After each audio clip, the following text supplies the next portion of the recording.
I'm Elma Horton, E-L-M-A, not A-L-M-A. My dad named me, so that was always very special to me to have my father name me Elma Odessa. I was born in Louisiana in a little tiny place like Renton and Auburn, and so in between Clio, Louisiana. And it was between Springfield and Head of Island. It was like Springfield, Head of Island, Killian, all those little places like 3 miles apart, and they was named different. And I grew up there. We walked to school, church in the country, walked to church, carried your shoes. And to me, when I look back at what the children today had to draw from, I feel like I had a very rich heritage, and I'm not ashamed. Some people are ashamed of the fact that they had to walk to school and they didn't have a lot of everything, but it's never been, I've never felt that way. I felt that I was blessed to have experienced what I experienced and to have survived and moved to Seattle after getting married very young and completed my education and have been very successful in working in Seattle, and I remained in the central area because I grew up in the South, and people always want to know how you know everybody. I said, well, I'm from the country, and the country people and the Southerners, they put forth an effort to know everybody. So what year did you move to Seattle? Let's talk about that. 1952. So tell us a little bit about that. Well, I got married and moved to Seattle in July 52, and then I had my first child in September 53. Now, when I got married, I hadn't completed my last year of high school, and I went to Edison and finished my last year. And then I got pregnant with my oldest child, and then I graduated. I was pregnant when I graduated in 53. Mr. Harrell, Wendell Harrell, was an English teacher at Seattle Central at that time, and it was very nice, and there was several young people attending there. But my family thought when I got married that I wouldn't finish school, I would drop out, and that would be the end of my education. And I told them it wouldn't happen. So I finished, and then I went to, I stayed home, I guess, with Carolyn for a while and raised my baby. And I had to get a job because we were very poor. Mm-hmm. My husband had a job in the Navy Yard because that's how we got to Seattle. His brother knew somebody that had been in service and was discharged out of service to Seattle and got a job in the Navy Yard. Then he started sending for their friends to come work in the Navy Yard. And my children's father at that time came here because his brother knew somebody and got a job in the Navy Yard. So that's what happened. We lived off Jackson. Where that big, I think it's a wire, like electrical plant, like you're going to Airport Way off Dearborn. Mm-hmm. And I think we lived at 2016 South Dearborn. Mm-hmm. I think. No, it was 905 Plymouth Street, because 2016 was up by Gates Baker when we moved up there. We was moving up in the world when we moved on Dearborn. But 905 Plymouth Street was it was very ghetto-ish, but we couldn't afford them more at that time. And I think our rent was $9 and some cents a month. And that's when I was going to school. So, and I went to Edison, and after I finished, my friend Catherine McCreena that lived on 27, and yes, I know you know Moses Taylor, and she kept my children, and I was going to Edison I took nursing at Edison, and I took, they call it calculating machines, but we call it something else now, office machines. But anyway, and then I was trying to get a better job. And when I finished, I went and applied for a job at the University of Washington because I thought I would get a ward clerk job. But they just have always been determined to hold us back. So I got it. They gave me a nurse's aide job. They wouldn't give me a ward clerk job. So I worked there, and then I worked there for maybe several months, maybe 9. Then I got a job at Seattle Center at the World's Fair. And I worked there doing the World's Fair, and that was fun. I met a lot of people and enjoyed, the exhibits. And there was a minister that used to do the devotion every morning at the World's Fair in a special room. He was a chaplain for the American Baptist Convention. Dr. John H. Jackson. He was kind of a field missionary. He would go from church to church, and he was responsible, to spread the word. And in those days, people really focused on the Lord and on the mission of the church and the community that was part of growing up. And see, when drugs came in, the spirituality went out. So, and that's a sad thing. So that was that part of my life. And then after the center, the World Fair, I went back to school. I started Highline. And I had another child. I had my son then. And I started Highline and went to Highline to get my liberal arts because I had finished my high school. And I went to Highline for a couple of years, and I just didn't feel successful because I was struggling at home with my children, and I really kind of felt like I couldn't learn because every time I would take a subject at Highline, I would do so poorly, and my counselor said, it's just not a good time for you. You're smart, but it's just, you have too many things in your life right now. So I finally dropped out to let my children grow up. And so then I still wanted to go to school. And somebody told me about a job with the school district because I still needed to work because I had these little children, and my husband was making $50-some a week. And I went to work at T.T. Minor as a teacher's assistant. I went to work for a lady that was teaching kindergarten, and she was very racist. She told me, tie up my head and sweep outside the kindergarten room out for the children. Anyway, and I don't know how long that lasts, but tying up my head didn't go very big with me. I was not outgoing and militant, but I had good sense enough not to let her just do me anything. So I swept the outside, I can remember. And I worked there at T.T. Minor for over a year. And then there's a job came open at Garfield High School. And I was moving up. So then, that was in '69 when Mr. White came here to take over Garfield, and they recruited black teachers, and it was just booming. It was so wonderful for black people to work together to educate, the community. You worked with my mother up there? Your mother's working at one of the schools. She was at Garfield. She was at Garfield, out Yeah, there in the portable. Gladys. Yeah. She was a social worker. Mm-hmm. She worked out there in the job. She did work in a portable, and Shirley Day, her pictures and the facts, she just passed away. We all worked together at Garfield.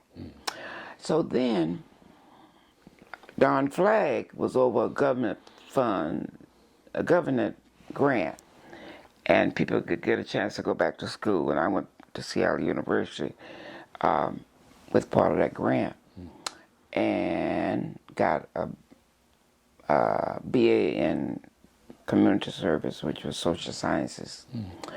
And then I started working with the community, the parents and the school, and trying to, Mr. Owen Lee hired me to work with the dropout prevention program, and he wanted to see why so many black kids was dropping out of school.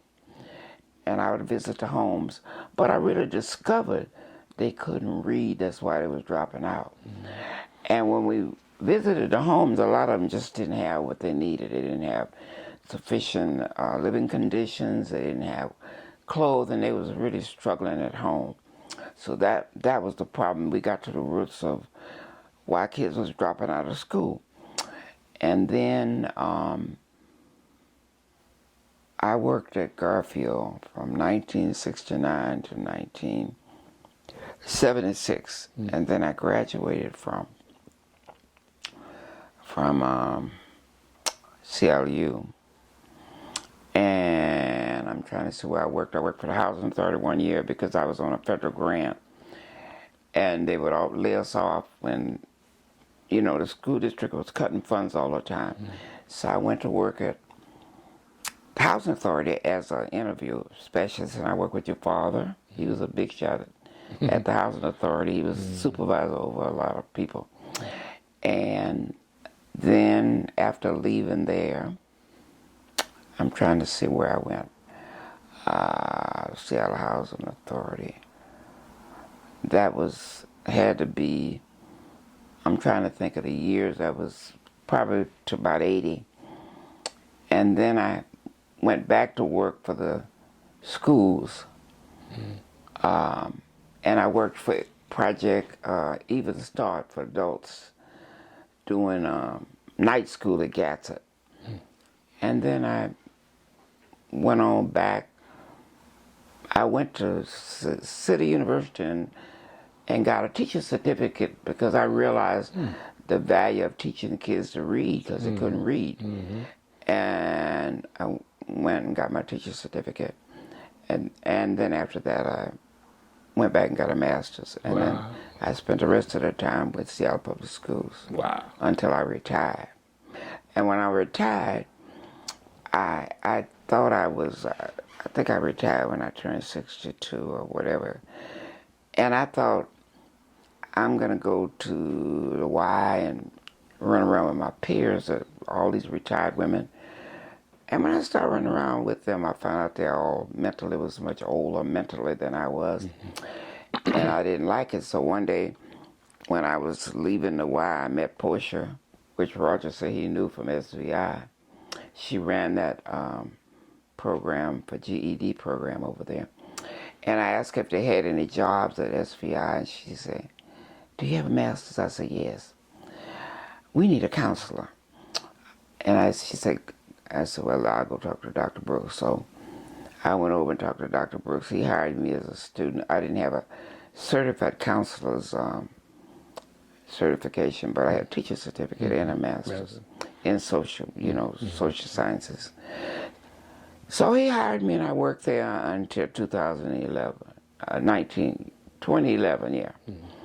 And Dr. Brooks retired, and they hired somebody named Al Griswold, and he called me in and told me, January 15th will be your last day. We're not going to run no social organization here.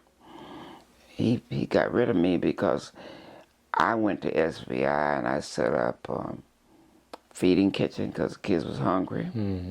They weren't kids, they were young adults. And Roger should be able to tell you.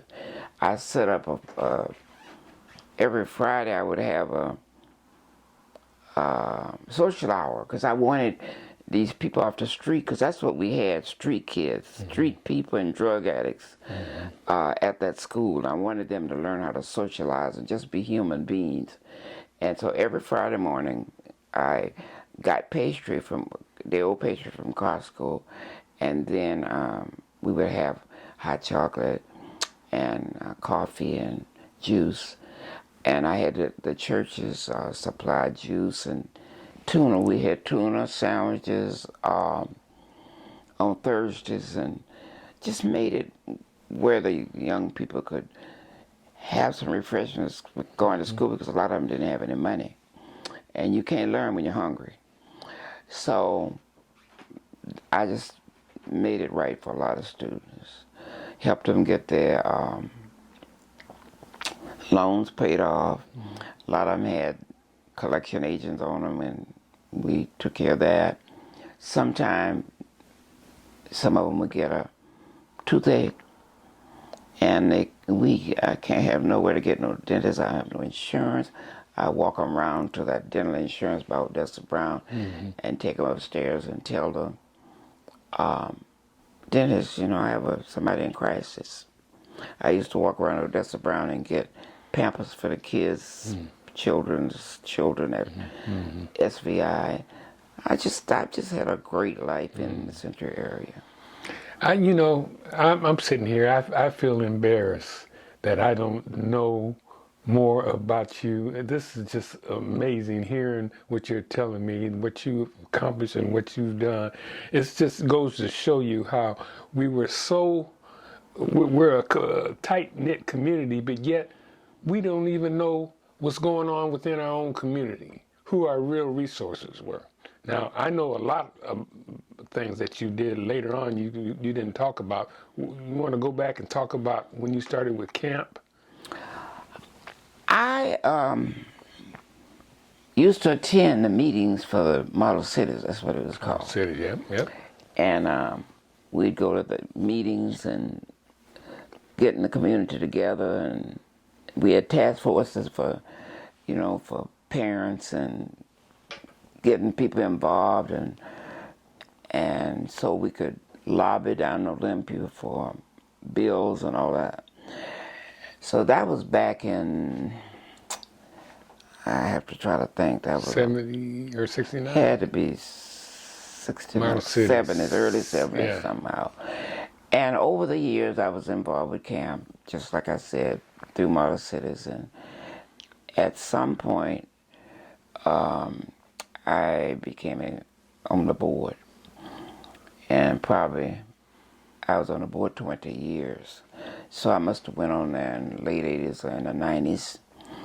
And just, that was here again, a rich experience of, and just recently I was able to get in the paper and help out Bruce, because a woman that was on the board said that Bruce came to a meeting and spoke in favor of something about sex harassment or something, which was not true. He told them something that was contrary to what should have been happening, and she was trying to have that knock him in his election, but it didn't happen. But I was able, after all that long time, to get to go in the paper and tell him it was not true, and I was so happy I was able to do that. Okay, so wow, this is amazing. Your journey, man. I mean, it's an accomplishment the way you kept going. You talk about keeping going. So, what are your views now? I know, like you say, you can't go back. Let's talk a little bit about gentrification in the central area. Let's talk about the central area back then, as far as the businesses and the community. Well, it was a community, and I don't know why somebody didn't tell somebody not to sell up their property and all of that. I know Reverend McKinney used to tell people not to do it, but it was so sad that black people sold up everything and thought they was doing better by moving out, but that was not. I kept my house on 22nd and Yesler, and right now, within the next few months, we're gonna hopefully start building 3 or 4 units on that property. And my feelings is that property is something that you should hold on to because it won't go away. Money you're going to spend. And that was always my views. Also, when I lived on 22nd and Yesler, I had kids at Garfield. And I used to go to the PTA meetings, and the people from Broadmoor would be talking about what they want for their children, and I want this and I don't want that, and we want our children to have a quality education and I said, I want my children to have a quality education, and I live on 22nd and yes, and I see prostitutes and pimps walking by my house every day. But that doesn't mean that I don't have the same desires that you have. And I held on to my property until I could get, and I moved here in the 70s and kept my house. My feeling is that it's very sad that so many people moved out. And we should, whatever is left, we should hold on to it. You can't go back, but you can hold on to it. Mm-hmm. Now, Mount Zion is your home church, right? Mm-hmm. Okay. So New Hope was my home church first. Oh, New Hope was? I was there 31 years. Okay. When did you go to I was there from 52 to 1984. Oh, okay. Mm-hmm. So you went over there with my aunts and them at, of course, my uncle, my aunts, Tommy Wagner, all your people. All the people was at Zion. Wow, yeah. So right now, you talk about you're still active. You're talking about creating some new dwellings and rentables and things like that. So you're still.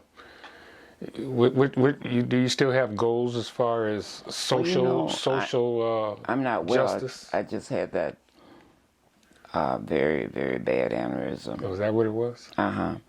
And it was my aorta vein, and that's very dangerous. So my future is backed up. Yeah, it's questionable. The only hope I have right now is God healing me. The doctors can't do surgery because of my age, and they said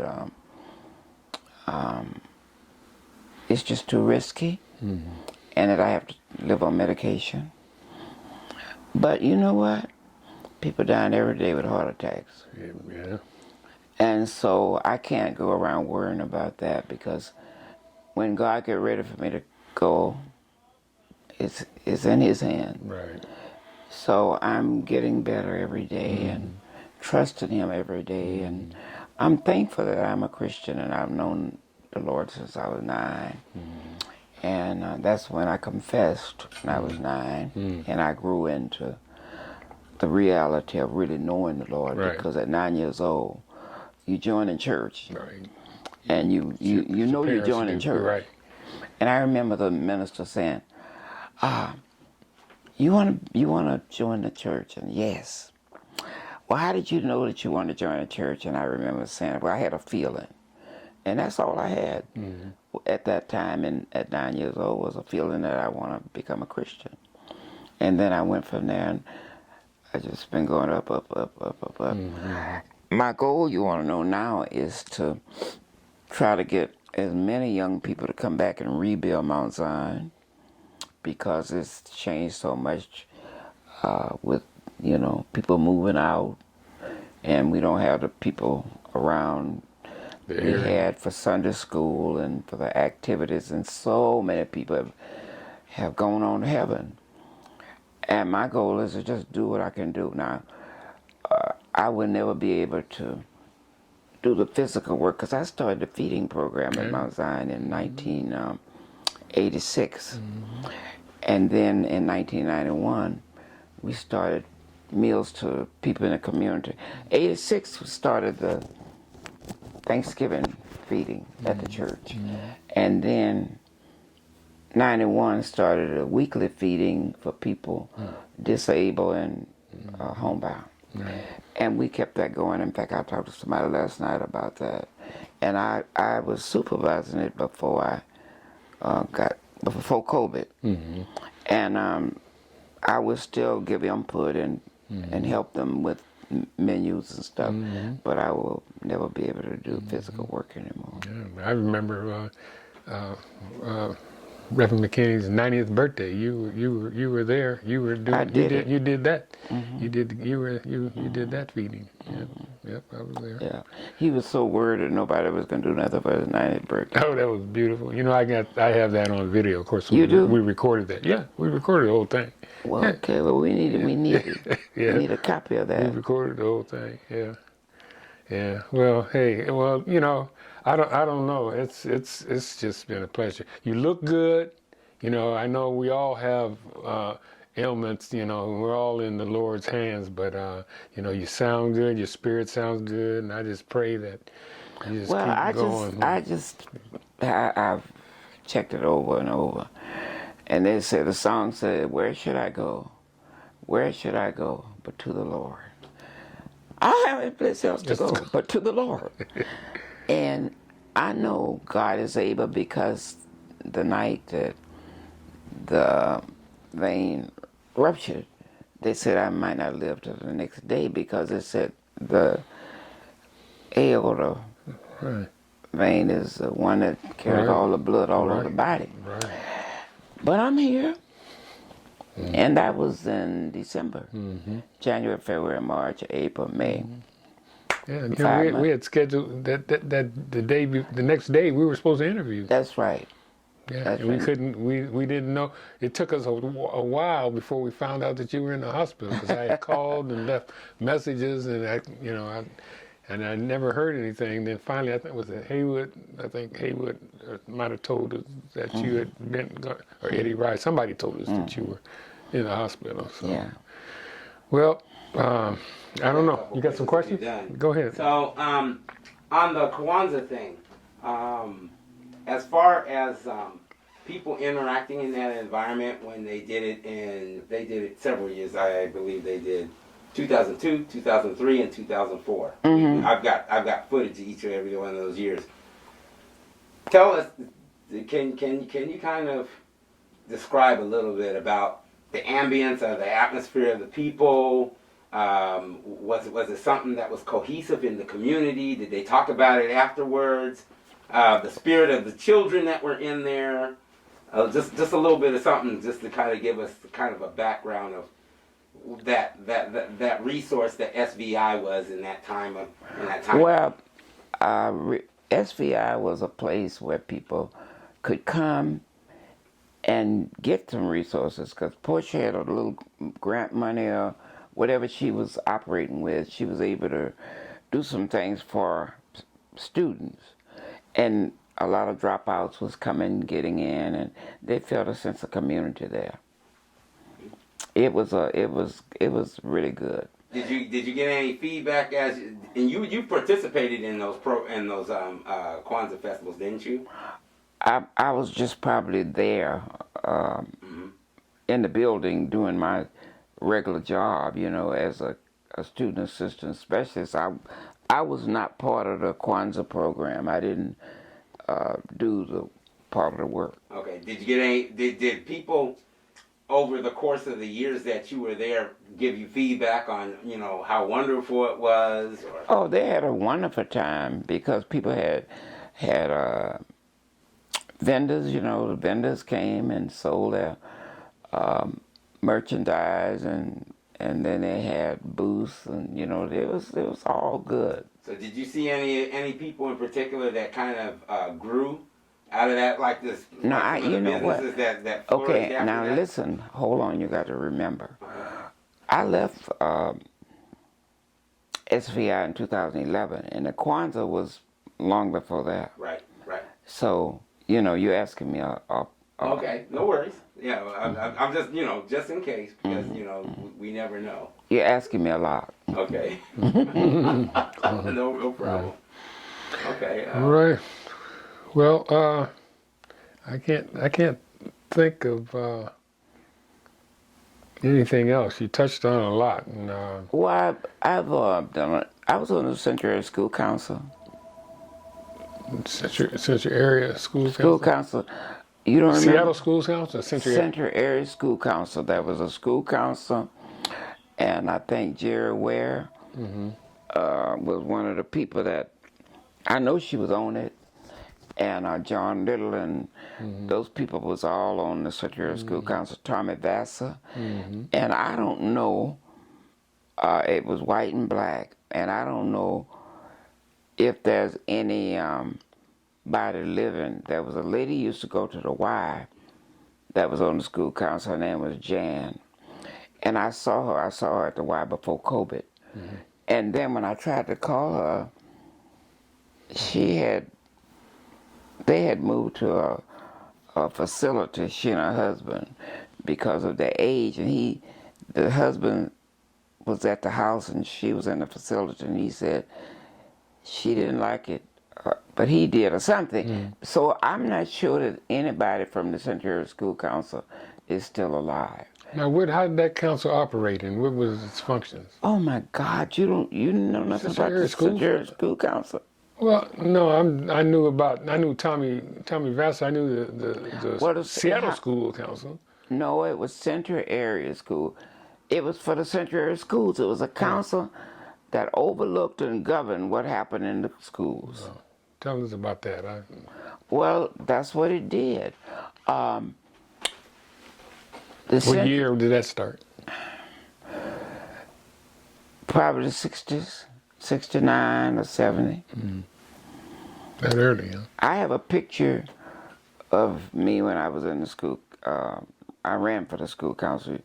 You would run and you have to be elected. And I can get that picture. I can find that for you. I can't find it today. But how it ran, they would have meetings and the schools couldn't do anything they wanted. They was overseers of the administration, and they had to discuss things with the administration.